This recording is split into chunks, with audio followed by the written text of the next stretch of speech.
Marco Reus. Daniel Malen! Wonderful! Fantastic from Reus. Jude Bellingham, that's excellent. Jude Bellingham, this is absolutely brilliant. Jude Bellingham! Absolutely magnificent. Reina, brilliant from the American. Just like that. Graceful, salute turn for Anthony Modeste. Wolf, not a bad idea. And there it is, Moukoko for Borussia Dortmund. The long wait is over. Unbridled joy in the Revier Derby. You know, I thought about changing out everything on the intro and doing like a USMNT intro.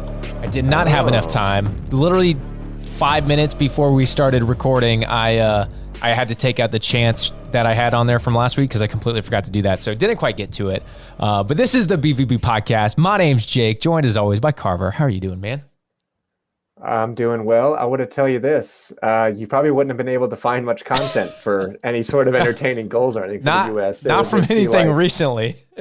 Just put like really bad excuses from Berhalter just over that beat for the first 30 seconds of just him being like, the players are nervy. Maybe that's what I'll do. I might have to make a fancy intro for World Cup. We'll see. We'll see how I'm feeling because I was very excited to before these games, I was very excited to do some episodes and cover USMNT.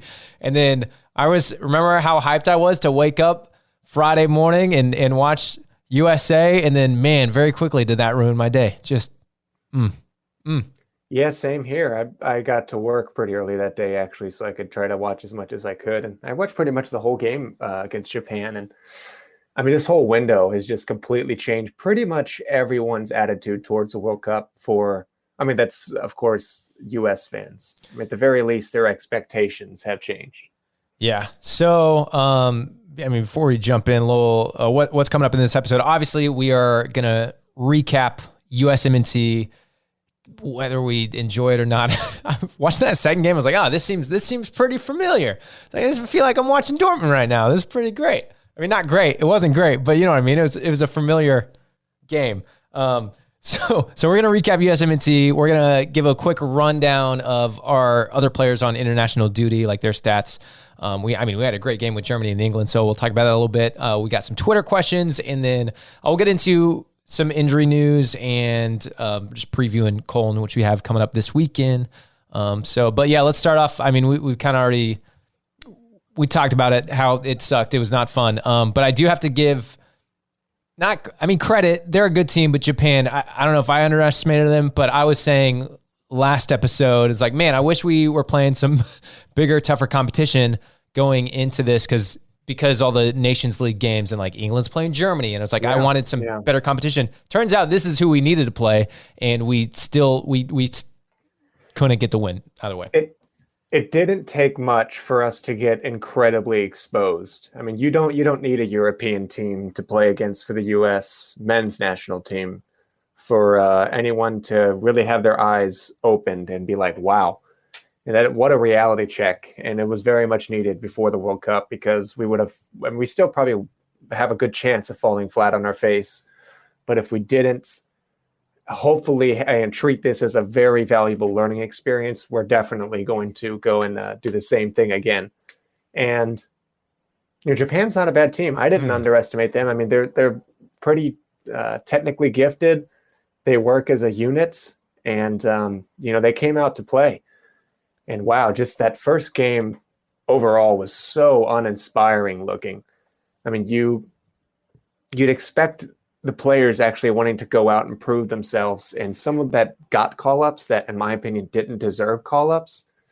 You'd expect them to actually take this opportunity and be like, all right, you know what? Greg asked me to come up and try to showcase my skills before the competition.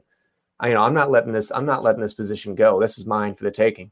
And it's the complete opposite of what happened. I mean, if Long already didn't showcase why he shouldn't be in the team before this window, holy hell, if he somehow gets a call up to get on that plane, I'm going to lose my shit. Yeah, I mean, this was definitely an opportunity for people to still stake their claim in the team. And I mean, Berhalter even referenced that. And I mean, we had the debate. It wasn't a debate, but the PFOC Pepe thing that was everywhere. And I mean, that's what's been on everybody's mind, especially us US fans who watch Bundesliga. But I mean, Berhalter put it out there. It's like, this is Pepe's chance. He needs to show us what he can do. Maybe we'll get on this conversation about the strikers, because I mean, none of our strikers really showed much or did anything in this window. And I think maybe that just comes down to how we were playing. Like we couldn't create any chances. So we'll get into that a little bit later, but I wanted to run through the lineup before we start talking about all of that, get real in depth. So versus Japan, we saw, I'm not going to forget the keeper this time, Matt Turner start. We had Long. Yeah, don't forget Matt Turner, because he was the only fantastic player, I think, out of these two games that actually looked like he was pretty competent and confident what he was doing. Yeah, I think he's one who actually staked his claim. He's like, that's what I'm saying. Yeah, like the only one. I think it's his. It's not even his to lose. I think unless Zach Steffen, I know he's been injured, but unless he comes out and just has some incredible games or has like 4, 5, 6, I don't know how many games Middlesbrough is playing. Is it Middlesbrough he's playing, right? Yeah. But even then, I think it's Chris Wilder, if I'm not wrong, is the manager there, and he doesn't even fancy Steffen. And he was saying he's going to choose the other keeper that's already at Middlesbrough. And I mean, unfortunately, of course, Steffen's had his bad string of injuries, but at some point you got to take a little bit of accountability for your performances. And he's made a mess of a lot of different matches, throughout not only his spells at Man City these past few years, but I mean, even before at Dusseldorf as well. He did look really good. And I don't remember who we were playing, but one of our CONCACAF qualifying games, where I was kind of, I didn't think he should start. And then he got the start, ended up having a great game and a lot of saves. I was like, well, okay, if he's going to come in and do that, then okay, I don't want to doubt Steffen anymore. But looking at how Turner played in this game and that he is getting a lot more experience. And I mean, he said just moving to Arsenal within the last few months, like he feels like he's grown so much, which is different than Steffen, who's kind of been settled at Man City for a while, settled in this routine of not playing. But you see Matt Turner getting his chances, working with a team that's pushing him constantly. So whatever level he was at, that's just going to continue to grow. And he's also been guaranteed the Europa League games over the next few weeks. Yeah. So he's going to be playing on a weekly basis leading up to the World Cup. So give him that number 1 jersey. Let him start. Like game 1 versus Wales, Matt Turner, all in. No, I agree. And then we had, as you said, Aaron Long and Zimmerman were our center back pairings. We had Sam Vines, left back, and Dest playing right back. Sam Vines was in for Robinson, who's been out. But I just saw today, we're recording this on Wednesday evening, Robinson was back in training with Fulham today, so that's good to see. Yep. We had Adams, kind of CDM, McKinney, and De La Torre also in the middle, and then Ferreira up top with Reyna and Aronson out wide on the wings. Man, some of these... De La Torre was very disappointing. I was very impressed with him in the last window and him kind of getting, his chances in the national team. I thought, the ball just stuck to him like a magnet. And I love the way he was able to drive the ball up the field and everything and get things going. But he was very underwhelming. I mean, again, pretty much everyone was very underwhelming in the entire window. But I mean, Japan, definitely. And I want to take it back to, you were mentioning the striker thing. And Berhalter was saying we couldn't really get our strikers involved much, and really in any of these two games. And it's like, bro, that's on you. Like we have talented wingers, and Reyna and Pulisic alone. And I mean, you could throw Aronson in that mix. You could throw Weah in that mix. That's 4 darn solid wingers. And if you can't get your strikers involved, ones that aren't bad, I genuinely do think Jesus Ferreira is going to be a talent.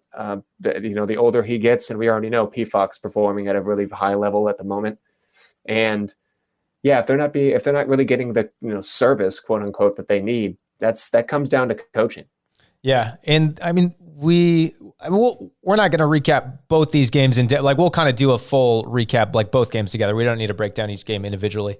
I just want to give that Japan starting lineup. But I mean, seeing in the second game versus Saudi Arabia, like you can talk all day about how Christian Pulisic is our captain and our star player, and he is, but he just went missing in the Saudi Arabia game for a good period. Like there was a while where he had like just wasn't touching the ball. Like I forgot he was on the field, and that's not necessarily his fault.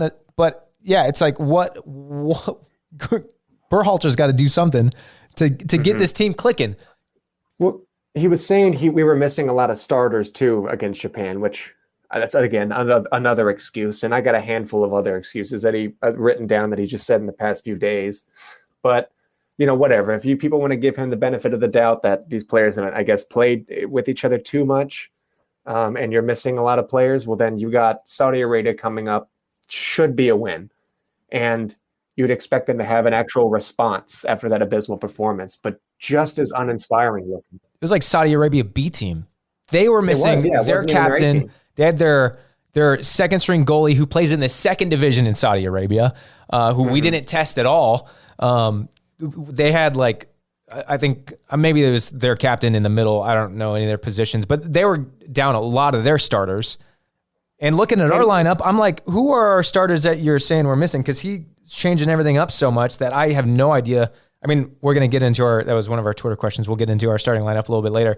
But there's like 5 names, but still there's so much of this team is a mystery to me. Like I can't tell you our full starting 11 and be 100% certain with it. He doesn't know. He doesn't know his best starting 11. And that's been like not saying fans said it, but that was like the thing behind the hiring or of Berhalter, however many years back now, of, he's going to build a foundation that we could actually build upon. And he's going to try to build an identity and, and have like a core group of players, but he still has no clue. I mean, there's still even more question marks before the window. There are more question marks now than there were before the window. Excuse me. I mean, he seems clueless. I mean, and after this Saudi Arabia game, he's saying, quote, "It's nervy times. People are worried about being on the roster or not." And if the entire squad is lacking confidence, again, that's on the coach. That's on the system that you're trying to implement if players are not buying into what you're selling. I mean, he finds the excuses and takes little to no accountability for himself every single time. It's always like growing pains for the group, quote unquote. And, they need people. He doesn't need Pepe to score 5 goals. He just needs him to fit the system. No one's saying Pepe needs to score 5 goals. And no one's saying he should be fitting your system either, because clearly that doesn't work. I mean, if he were to come out and say something like, I made the wrong decisions on things, and that played a major role in our performance lately. That was unacceptable, and I guarantee we're going to be better at the World Cup. That at least gives you some glimmer of hope, and we know that he's actually learning from his mistakes. But his attitude is just, it's always just making excuses. Did you see the Eric Wynalda clip? Maybe. Which one is it again? I'm gonna play. I'll plug it in here, and then here. Let's see. Hopefully this comes through. Manager at the international level. Your job is not to teach at all. You do not teach anything. That is not your job. Your job is to select the players who are going to make us win. And then you have to look at them. You have to evaluate them, and you have to see what is their skill set. How is this puzzle going to look when it hits the field? And sometimes it's not what you want. It's what the team and the talent of your players dictates. I completely agree with that. I think that's the biggest complaint, arguably, with people that they have against Berhalter, is he's not playing to these players' strengths. He's trying to implement things that the players have either not done or never done before in their career, or so little, or things that they just don't really know how to do because they're not the kind of player that he wants them to be. And you can't keep trying to fit square pieces and circle holes in those instances. Again, you have to take accountability and learn and actually play to your players' strengths. Yeah. And I think hearing that's one of those things where it's like, I'm like aware, but until someone actually put it into the perfect words, it was like, oh yes, and then it becomes so much clearer when you hear that, and then you listen to Greg Berhalter after like every post game, and you hear what he's saying. You're like, yeah, you are completely doing it wrong, dude. Like you can't, like Pepe, I think Pepe can be great in the future, but he's so young and he's got a lot to learn, and Berhalter can't just bring him in and try to like you said, your job isn't to teach people or like really help them grow. If Pepe's not the right fit for the system to be that guy to go in and get us 5 goals. I know he said we don't need that. We don't need 5 goals, but if he's not getting there and contributing, you can't just have him for a week and try to teach him to fit this, or you know what I mean? It's just, I don't know. Yeah, and if he's not going to be also fitting that system that he's trying to implement, then you should be looking elsewhere, which everyone's been saying for a long time now that PFOC should be that guy. I mean, his system just flat out, it just clearly doesn't work outside of playing against CONCACAF nations with the population size of Rhode Island. I mean, and all it takes is just like not half decent, but like a decent team like Japan to be well organized and well drilled to just rip us apart. I mean, all they had to do is just put the slightest amount of pressure on us, and we're instantly coughing up the ball in the back. And Berhalter has no answer for it. I mean, he's reactive rather than proactive. He doesn't have answers to questions that people are asking at halftime. He has no idea what even at the beginning of the game really what to do half the time either. I mean, we need competent defenders that aren't going to lose the ball, of course. I mean, Aaron Long is not that player. But at the same time, a lot of this also comes down to the coaching side of things. Yeah. I don't even know. I mean, anything, I don't know if there's anything specific about the Japan game. There was that crazy stat. It's like I don't know if it was the first half that we lost like possession 54 times. And a lot of that is, I mean, Japan was putting so much pressure on us. And then when we have, like, as you said, the center backs who can't play at the back and then just giving the ball away or making these bad passes to where, I mean, there's a lot of times where, I mean, like Adams and McKinney were losing the ball, but I think it almost came from like the positions they were getting the ball in and them not being the correct option necessarily. And it was just rough all game. I will point out a positive. I'm going to throw a positive in there, especially for us Dortmund fans. Gio Reyna in the first 45 minutes versus Japan, he had completed 9 out of 11 passes at 82%, 16 touches, which isn't a ton. He had one cross at 50%, one long ball, one recovery. I thought like in 45 minutes, he had a decent game. I thought he was okay. He had one crazy run through the park that I thought was going to be a Mexico moment. Wasn't quite that, but.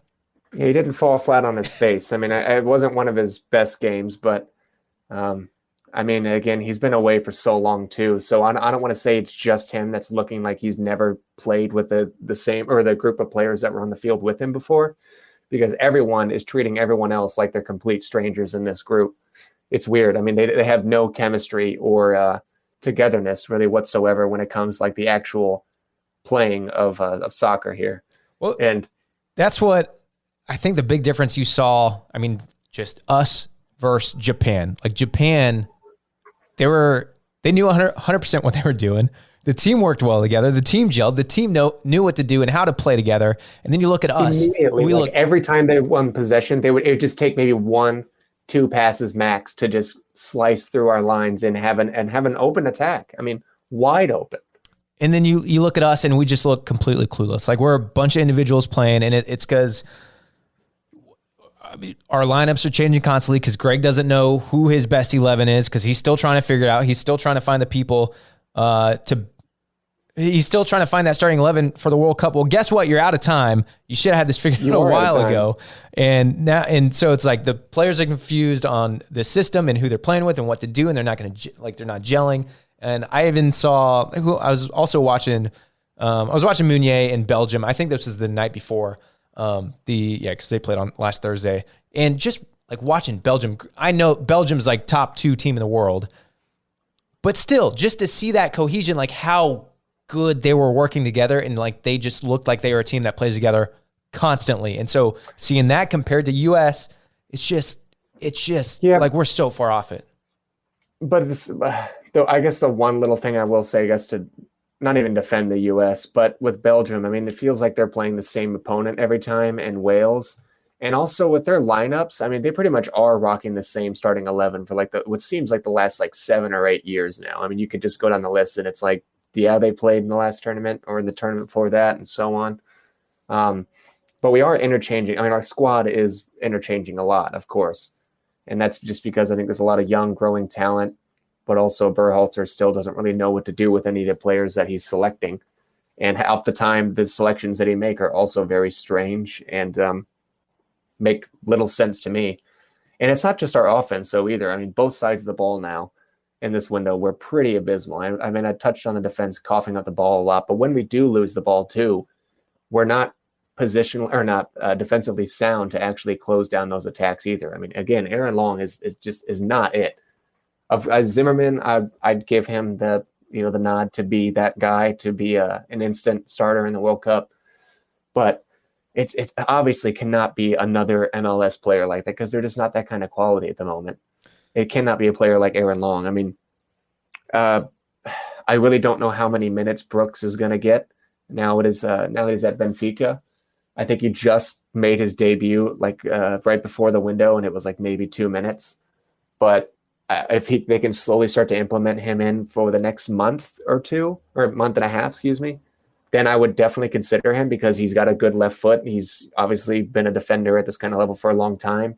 People say we need, like a leader in the field who's been to World Cups before. Brooks can be that guy. I mean, you can go down the list though. There's a few other players too. I mean, I'm a big fan of Carter Vickers.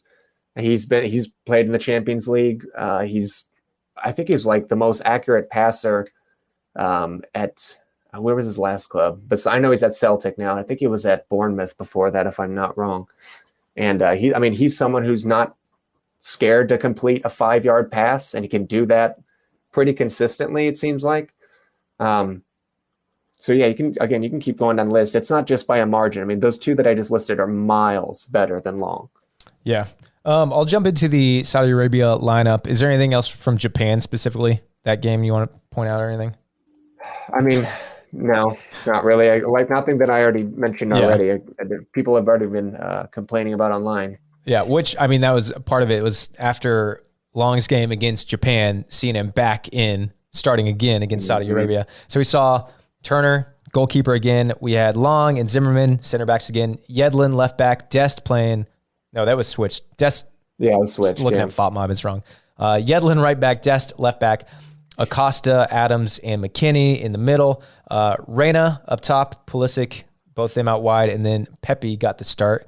This time over Sergeant Ferreira. But Killing Acosta wasn't too convincing either, which I go back and forth on him, because I know he wasn't in the squad for a long time after his last spell, or before his last spell, but I mean, he had the least touches in this game as well against Saudi Arabia, and for a midfield player, that's pretty concerning for me. Thankfully, Tyler Adams, I looked pretty decent. I wish, not wish, but he's the kind of player that if you were like 28, 29, that'd be the person that, you could look to as like an actual real leader on the pitch. That's, being that engine and being that leader that you need for an actual captain. But yeah, just really uninspiring again. We were creating a little bit, not like shot, like we didn't get the final, our final pass wasn't there. We were hitting a lot of those long balls. It was good to see McKinney making a lot of those runs and getting the ball in good positions. We just couldn't do anything with it after that. But then you also saw, like I said, Pulisic go silent for a while. Unfortunately, we saw Gio Reyna go out in the 30th minute. That was kind of weird to see. We don't really have too much news about that. They're at halftime on the stream. They said like he just felt some tightness. So as a precautionary, they brought him out again.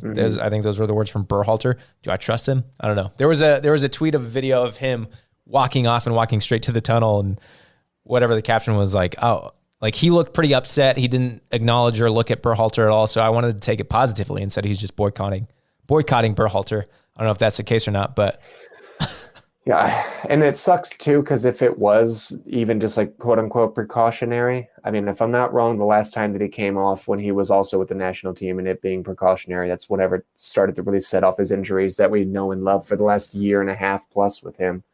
So I really, I hope to God nothing serious with him, because he can be, and kind of already is, quickly becoming the next Zagadou of someone who shows a lot of promise, but is just hit constantly with injuries, and the man just can't catch a break. Don't say that, man. Don't put that curse on him. But even, Reyna or not though, man, I mean, our offense was just so poor all around. I mean, these 2 games in total, we registered 2 shots on target, 0 in the first game, and only 2 against a Saudi Arabia B team. And that, if that doesn't get Berhalter shitting his pants and like putting in the hours to actually learn from his mistakes over this past window, I don't see how unless he, can somehow come out and give us some good results in the competition in the actual tournament. There's no way I want to stick with him after this. No, do you have someone in mind? Like who? I don't think it has to be someone that is American. Yeah.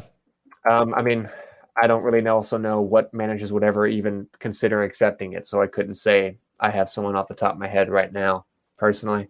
Yeah. I mean, right now it's a little tough to look at. I think there are some that are available, but there's a difference between being available and then actually wanting to take this job to be the American coach. I think closer to World Cup 2026, it would be a very intriguing job to a lot of coaches. Yeah, I would agree with that. Especially when you look ahead at the experience, like all the guys that are playing now with the experience going into the next one, as they're in that older, like more prime athlete age, mid to late 20s. Yeah. That will be very intriguing. So it's going to be weird to see what happens in the meantime and see if they lock someone in or whatnot. But I think it could be a very, a good position for a coach. And I think it's going to be intriguing to a lot of coaches. So we'll see. Is this terrible that we're already, I mean, everyone's here. This is where we're at. It's so sad that it's been 8 years since we played in the World Cup. And right before, when we should be hyped and excited and really pumped for our team, we're just like, it's sad. It is sad. And, going back 8 years, when we had Klinsmann last in the World Cup, I know he wasn't the most brilliant tactician, but can someone tell me what we've improved upon in our coaching staff since he left and since we got rid of him? I mean, yes. Klinsmann said, go ahead. Like behind the back passes. Yeah. The Berhalter. That's pretty funny. And that's it. And that is it. Yeah, that is kind of it. I mean, Klinsmann said time and time again when he was our coach that the U.S. is not going to progress until we actually put some serious thought into how we run our system of soccer in this country. And it's completely backwards. Somehow soccer in the United States is an elitist sport.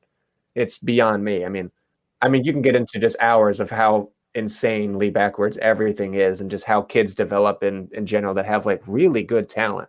It is the very early stages. I mean, like within the last year or two, but that is changing a little bit with MLS and academies. And specifically, we can show some love to our hometown, St. Louis City SC. And if you've ever listened to an interview with Lutz, who was our sporting director previously at Hoffenheim, and he's played everywhere, that's what he's pushing for and opening up the sport to literally everybody. And I mean, that's what MLS is doing, is like getting rid of the pay to play. Like if you are going to be a part of the academy, it just matters if you can make the team. And St. Louis specifically is hosting, I don't know how other cities, I'm sure they're doing some similar stuff, but St. Louis specifically is hosting little camps that are that start really young. Yeah, I work at one of those camps. They're free. They're free for everyone to play at too. So I mean, kids are getting out there as early as 5 and 6 years old, and you get a lot of individual attention. I like to think I give every kid a lot of individual attention from, kids that have played their whole lives or kids that just touched a ball for the first time. But either way, you're giving them that opportunity, and it has absolutely changed a lot. But it's just we have a lot more to go still before we can really start to compete with a lot of these other bigger countries, because things are still really backwards for the most part. But yes, it is changing. But that's not going to change the performance at this World Cup. No. That's this is a good 15 years out the road. But we need to get that solid establishment to really change everything. But that's going to take some while. Also, you should have stopped me way sooner because you're the coach. I was just rambling. You're good. You're good. And it has absolutely improved, but I'm saying like the coaching side of things when it comes to the men's national team, what has improved? Nothing. There is an interesting tweet I saw too that I haven't really thought about this too much, because I always just watch the U.S. coverage and the terrible sideline reporters, and I'm just like, oh, this is so cringe. But someone pointed out on Twitter, is like, man, the U.S. really needs like what they have in Europe, like that kind of media who just kind of like asks the hard questions and presses hard. Because Greg Berhalter's just sitting back and like cracking jokes and like, oh yeah, like get away. He's getting away with not answering any questions really. When that shit isn't gonna fly in Europe, like because they're knowledgeable. They actually know what to ask. They can point to something specific that happened on the field. But like we're just not. Again, that's our country's problem, but like we're not there yet. And most of these sideline sportscasters, it also is a lot of yes men too around the U.S. Soccer Federation as well. I mean, that's how Berhalter got the job, is just through connections and not because of his knowledge of tactics or the game in general or anything like that. And I wish I had like the full quote on me, but you're absolutely right in the sense that, I mean, just this last press conference after Saudi Arabia, he was saying, now that we've watched these two games, we sat back and we noticed a lot of things. And then the person that asked the question in the press goes, "What things?" And he goes, "Things." Yeah. And it's like, brilliant, Greg, brilliant. You realize you just got smacked by two countries in a row, right? Like both that we should be expecting to compete with at the very minimum. And you got smacked by both. Yeah. With the quote unquote golden generation. Like, are you serious right now? Any positives I guess I could think of from the Saudi Arabia? I mean, Scally looked pretty decent. He looked like he actually gave a shit at the very least. He was awesome. I mean, right off the bat, he had that really great run. I mean, that was the big highlight that stuck out. But I mean, that was cool to see him. Like, he's a guy who hasn't got a lot of chances, and I think we've both been saying, like, I've been texting my younger brother a lot about him. Like, every time I watch Mönchengladbach, I'm like, dude, this guy's a baller. Let him loose. And he showed that he can do some stuff. He showed a lot more than anyone else was doing. Those first like 5 minutes he jumped on. So. At the very least, again, he looked like he actually cared, and he looked like a guy who was playing for his spot, and not everyone else did. Mm-hmm. Which is crazy because again, Berhalter, that's why he chose a lot of these people, because I imagine maybe he thinks like some of them aren't getting those chances, and they just pissed on that opportunity. But I mean, I would put Scally on the plane personally. Yeah. Do we want to go into our starting 11 before we transition away from the U.S.? Yeah, let's do that. So we had, I guess this is like pre-jumping the Twitter questions, but we had one here from Andre Swan saying, the friendlies for the national team wasn't too good, but who would be your starting 11 for the World Cup?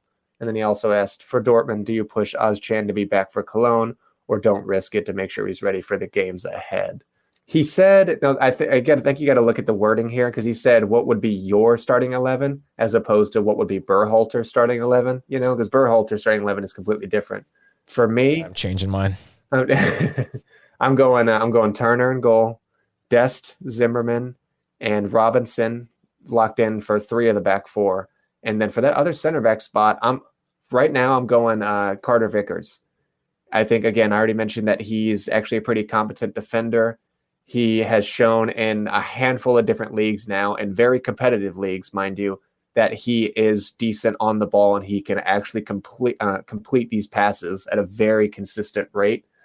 But if Carter Vicker picks up a knock or something, or suddenly his form dips, you still have some other options in Chris Richards. If Brooks starts to get more time, but yeah, I'm going with Carter Vickers. And then if I didn't already mention, Robinson.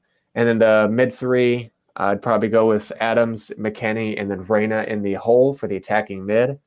And then up top for the front 3, Pooley, Weah, and Pifak. You said Adams, McKennie, and Reyna instead of over Musa?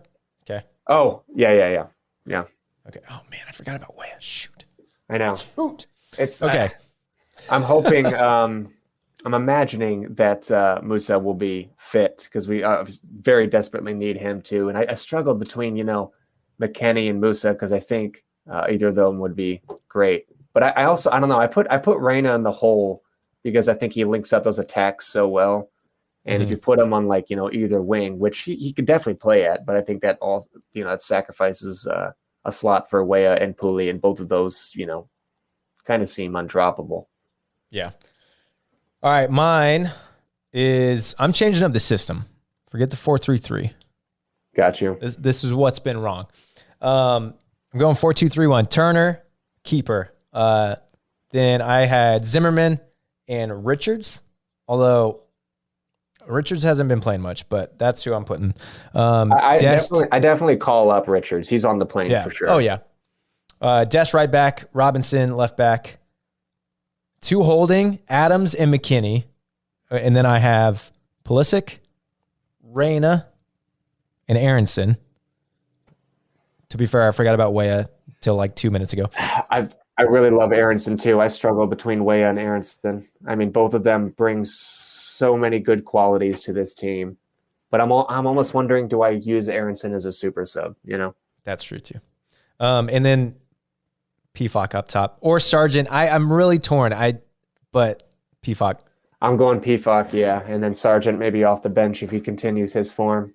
I don't know if I would call it Pepe at the moment. Like when it comes to those like strikers, I guess I go Pefok. You know, Jesus isn't a striker, but he still plays in that role of being in the middle there. And then Sargent. Sargent can also obviously slide up to the right too. Yeah, I just like. I mean, with the 4-2-3-1. I mean, you lose Musa in that 4-3-3, but I like the Reyna in the 10. Like I like having that 10 position. And then also you can switch that out with. I mean, Aronson, Reyna, or Pulisic can all play that 10 role. And I think it just might help us create more. I'm not the coach. I'm not a coach at all, but that's just what I would roll with. I hear you. And I don't know, that's just what I would want to see. But also Musa has been very impressive and people are saying he's arguably like the most like critical player right now. Yeah. But I guess it just also depends who we're playing against too. It'll be interesting. We're going to move on. I'm going to run through stats for our other international players on duty, Dortmund's players on duties, obviously. We had Sule, Schlotterbeck, obviously Bellingham, and Meunier, who are also out playing. And I thought they looked pretty good. So I'll run through those stats. Meunier versus Wales in their 2-1 win. He had 98% passing complete with 42 passes. He had one pre-assist. Big shout out to Adam and his hockey assist that he likes. He had the pass to the pass that led to their first goal. 61 touches. He was 2 out of 2 with long balls, had a tackle, interception, a headed clearance, 4 recoveries, and won 3 out of 5 ground duels. Overall, I thought it was a pretty decent game for him. I mean, he was on the ball a lot and had a lot of crosses going in. He was very active in this game, which was just good to see. Exciting for Dortmund fans to see him up and running. His second game versus Netherlands, not as great. He played 45 minutes, 84% passes complete, 1 out of 2 long balls. He had 34 touches and 1 clearance, and it was pulled at the half. Sule versus Hungary in Germany's 0-1 loss. 95% pass accuracy with 124 passes complete. He had 24 passes in the final third. He had 145 touches. He completed 1 out of 1 dribbles, 50% with his long balls, 4 out of 5 tackles won. He was 100% with ground duels, 7 out of 7, and he had 2 blocks. Yeah, Sule's picking up for him. He's good. He's thankfully it took him a little bit, you know. Hopefully gone are the days of him defending like he did against Bremen. But yeah, he's starting like he's looking like he's slowly starting to, you know, take his position and not give it up for national team or Dortmund. And then I'm going to do Bellingham's versus Italy before I do the Germany versus England game. Did you watch that one by chance? Because it was Which one? Nuts. Germany, England. I didn't watch it. I watched the highlights. Unfortunately, I know I couldn't. I mean, I couldn't sit. I had it on while I was working. It was crazy. It was good. So Bellingham versus Italy. They also lost 0-1. 93% passing accuracy with 52 passes. He had 3 passes in the final third. Had 1 out of 1 long balls. He had 3 shots and 1 on target. He created 2 chances, had 2 clearances, 6 recoveries, and was 56% with his ground duels, which was 5 out of 9. So, I mean, that's still like getting after the ball a lot. I mean, he's playing the midfield, but good to see him like going in for stuff. I know a lot of English fans that I watch on YouTube. I mean, they're saying that Bellingham and Rice have their slots pretty much locked down to be like the partnership for the next decade, and they're gonna be nasty. I'll jump right into his stats versus Germany, which was the final game with all our players. 3-3 draw in a nuts match. He had 91% passes complete with 41. He had 1 out of 1 long ball. He created 1 chance. He won a penalty from another Dortmund player. Yep. He had 3 shots, 1 on target, 67 touches. He won 3 out of 4 tackles at 75%, 3 interceptions, 10 recoveries, and 8 out of 14 ground duels. So just getting stuck in even more. 10 recoveries. Wow. And named man of the match. Rightfully so. Jude Bellingham doing Jude Bellingham things. Carrying the English national team as a teenager. And people are saying he's worth $85 million. Get the fuck out of here. Should I move on? You want to keep talking about Jude a while? No, that's pretty much. I mean, All right, cool. we do it every week, which rightfully so. But We'll talk about Schlotterbeck against England. Not the best game, but he hasn't got a lot of chances. I can't say he's young coming off of talking about Jude Bellingham. So I can't. Yeah. No excuses. 84% passing, completed 57 of them. He had 20% long balls, 1 out of 5. He had 6 passes in the final third, 78 touches, 4 clearances, 6 recoveries, which is good. Ground duels 1, 3 out of 8 at 38%. Aerial duels 2 out of 3. And he conceded the penalty with a nasty challenge on Jude Bellingham. Yeah. Thankfully, he did not break his ankle, which looked like he almost did. Yeah, it was a pretty reckless challenge, which we were talking about just last week. Yeah. That Schlotterbeck takes these risks, and he's going to become, a risky defender. And I'm not saying he is right now, but I mean, he needs to really, have better judgment on those kind of tackles. Be smarter. Yeah. And then last one is Sule versus England. 96% passing with 76 complete. He had 5 out of 6 long balls. He had 1 shot. Did you see that highlight? Did that show up in the highlight package? I don't think maybe. I just might have missed it. Dude, he had this great run down through the middle, got a nice 1-2 link up, and then had a shot outside 18. It just went wide. It was awesome just seeing him take off. 87 touches, 5 passes in the final third. He had 3 clearances, 2 interceptions, 8 recoveries, and 2 out of 3 aerial duels. So pretty good game for him. I mean, that game was so entertaining. It was a great watch. So I would say overall pretty great. I mean, pretty good. No one got injured except Gio still up in the air. Moukoko got a knock during training. He was called. He was called back. I don't even know if he played at all, unfortunately. So the list grows just whenever you think it couldn't get any bigger. That's true. Brandt did not see the field at all. He came back from camp because he was getting sick, and there were 2 other COVID cases, so he left. But he was back in training. And I just realized I didn't answer the second half to that Twitter question earlier, but they were talking about Ozchan, and he didn't play either. He got called up, but I think he was sent right back because that's whenever I guess he was starting to feel a little bit more discomfort from the Schalke game. But he, according to Dortmund News, he is still missing. So I doubt he plays against Cologne unless some miracle happens in the next 24 hours. But I can't imagine he's going to be really fully fit, ready to go for Saturday. And yeah, like the person, Andre, who asked the question already said, I mean, do we want to risk it and have him out for even longer? I personally say no. Yeah, I would hold him. It's not worth it. And I mean, who do you think slots in? Emert Can slots into that position because Dahoud's out for a while. So yeah. So I mean, is there any predictions you had for Cologne this weekend? Have 3 players healthy? It's going to be a 4v11. I don't know if you heard the news. Wait, what? What news? No, I was just kidding. We'll find out Saturday morning. We'll find out. Who the hell knows? Maybe. No, I say, I mean, I'm always going with my optimism, and I'll say a 2-1 win. But I want Moukoko to start.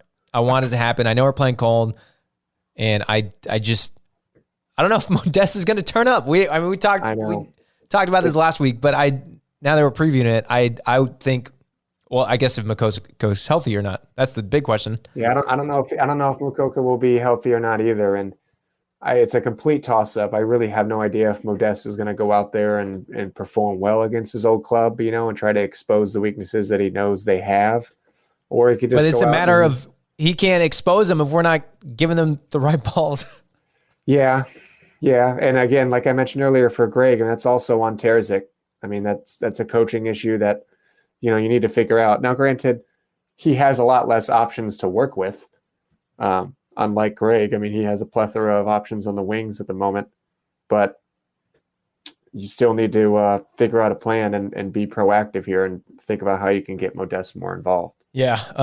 Looking at potential lineup too, because we forgot to mention Guerrero, who is also called up to Portugal, and then he had a knock, so he ended up not going either. But as we said, with Brandt was back in training earlier today. Guerrero was also. So yeah, hopefully he's ready to go to start. I mean, we got Wolf though. Wolf's healthy. Yeah. No, I'm at least we'll have 3 fullbacks. It looks like ready to go. Yeah. I'm gonna predict. I'm gonna be optimistic as well and say a 2-1. But that's me not also knowing who's gonna be healthy in the next. I mean, I imagine we're gonna get the full squad in the next 24 to 36 hours or so. I would imagine Gio probably. He definitely wasn't at training, but he's still.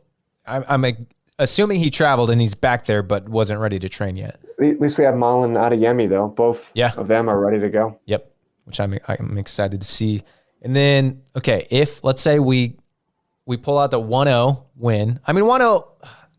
Okay, there's 2 ways you can look at this because 1-0 win on the road isn't bad. Isn't a bad result. But when you take that in the context of all of our other 1-0 wins, how are you going to feel after the game if it's 1-0? I mean, we're not scoring a lot of goals. We're also not conceding a lot. And last year we conceded just an ungodly amount of goals that should never have really happened. And especially, like you mentioned already, like it's on the road, it's away, it's against a good opponent, it's a good local opponent. And I'd be more than happy to take a 1-0 away home. It's 1-0 back home. I mean,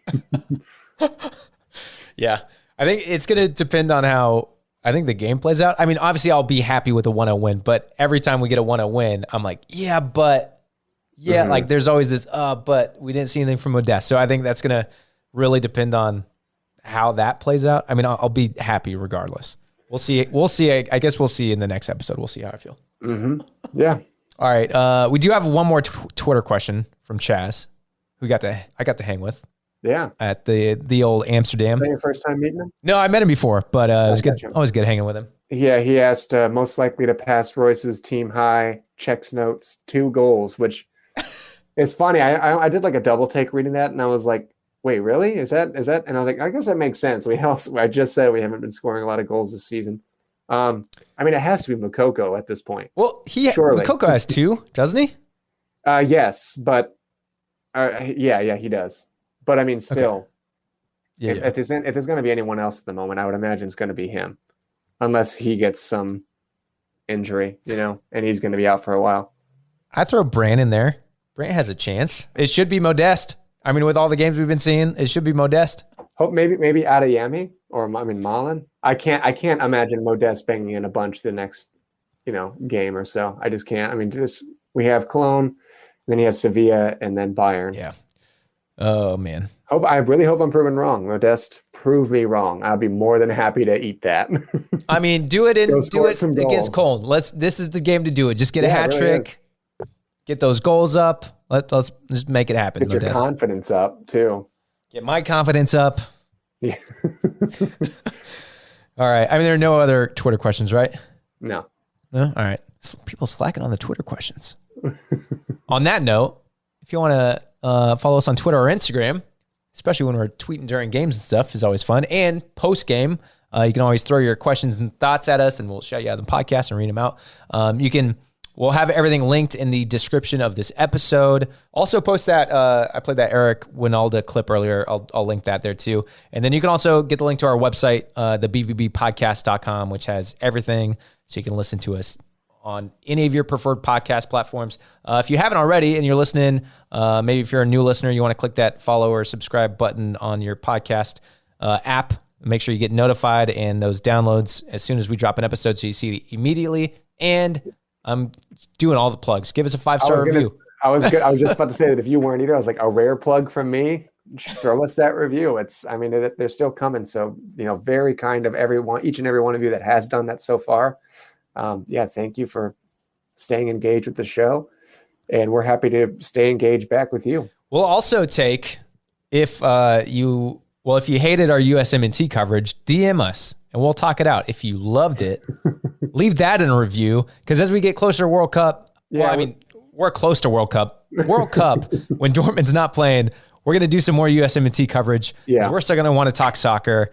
We figured you might still want to hear people talk about soccer, and if those people are us, fantastic. We'd love it. So no, I'm excited to talk more US. I like talking the national team, both men and women. So exciting month coming up.